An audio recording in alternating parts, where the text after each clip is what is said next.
Hello guys, welcome to my channel. তো আরও একটা নতুন ভিডিওতে আপনাদের স্বাগতম। ভিডিওটা যে কাজীদার দোকানে শুভদা গিয়ে রেগে গেল কেন, তো কি এমন হয়েছিল এবং কাজীদার সঙ্গে কি কোনো কিছু হয়েছিল না অন্য কারোর সঙ্গে, তো সেটাই আজকে এই ভিডিওতে তোমাদেরকে বলবো।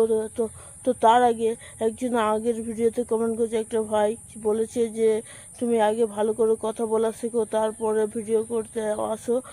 দেখো ভাই, তুমি ঠিকই বলেছো যে আমার কথা বলে একটু খারাপ হচ্ছে, হয়তো একটু না পুরোটাই খারাপ হচ্ছে, কিন্তু তোমরা পাশে থাকলে অবশ্যই অবশ্যই ঠিক হয়ে যাবে। তো বেশি কথা না বাড়িয়ে তো চলো যাওয়া যাক শুভদা এই কাজীদার দোকানে। তো চলো, লেটস গো।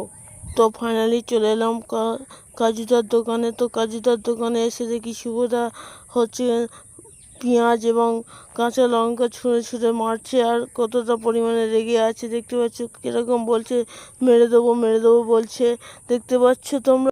তো গ্যাস, তোমরা দেখলে যে শুভদা কতটা রেগে আছে, এবং তোমরা ভাবছো যে কাজীদার সঙ্গে কিছু হয়েছে নাকি, এবং কি কোনো ব্লগারের সঙ্গে কিছু হয়েছে, কোনো ঝামেলা হয়েছে, সেটাই তোমরা ভাবছো। তো তার কারণ কি সেটা তোমাদেরকে বলবো গ্যাস। বলবো করছি কিন্তু অনেকক্ষণ ধরে, কিন্তু বলছি না। তো এবারে বলবো যে রেগে থাকার কারণ গ্যাস, শুভদার রেগে থাকার কারণ কিছুই নয় গ্যাস, শুধুমাত্র একটু কমেডি করার জন্য এই এই অভিনয়টা শুভদা করছে, এছাড়া আর কিছু নয়।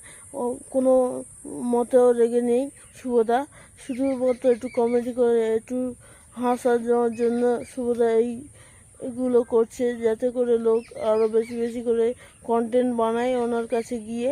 তো সেই জন্য এইগুলো করছে, আদার্স কিছু নয়। তো এই ছিল আজকে ভিডিওটা ভালো লাগলে অবশ্যই লাইক কমেন্ট শেয়ার করবেন, আর অবশ্যই অবশ্যই চ্যানেলটা সাবস্ক্রাইব করবেন, আর পাশে থেকে বেল আইকনটা প্রেস করবেন, যাতে করে এরকম নতুন নতুন ভিডিও আপনাদের সামনে নিয়ে আসতে পারি।